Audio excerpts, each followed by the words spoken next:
Bien, bienvenue sur ma 5e vidéo. Donc, nous étions restés sur le fait que j'étais au centre de documentation pédagogique de Tarbes avec les deux collègues de l'éducation nationale. Alors, bien vite s'est posé ces problèmes de gestion puisque deux établissements de rattachement. Donc, on a trouvé un établissement qui pouvait accueillir la structure. Il fallait que ça soit géré par le conseil général et aussi où les collègues de l'éducation nationale puissent être rattachés. Donc nous voilà affectés dans un nouveau collège qui est le collège Paul Éluard à Tarbes, où il a fallu trouver un local pour faire l'atelier, et avec une ligne de trésorerie dans la comptabilité de ce collège qui était dédié à l'EMOP informatique. Voilà, dénomination à l'époque officielle des équipes mobiles d'ouvriers professionnels, qui concernait les personnels éducation nationale.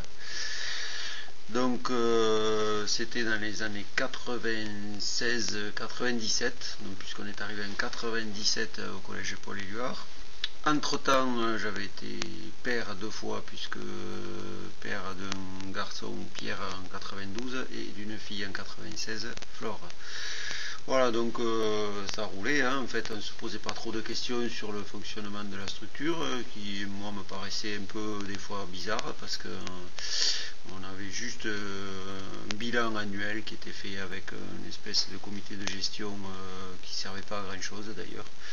On faisait des jolis camemberts sur notre travail, et voilà, pas grand chose de conséquences sur le fonctionnement. Alors fonctionnement de la structure toujours en facturation, on facturait nos prestations aux établissements.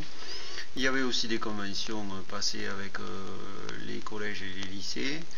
Les écoles n'étaient pas conventionnées, donc voilà, tout ça, ça faisait un petit fonds de commerce, mais qui a été vite bien insuffisant au regard de la montée en puissance de l'informatique, qui s'est généralisée dans tous les établissements scolaires du département. Alors, je précise que cette structure à parité entre le Conseil général et l'État était unique en France, je peux le dire, puisque ça avait été décidé localement, donc dans le département des Hautes-Pyrénées.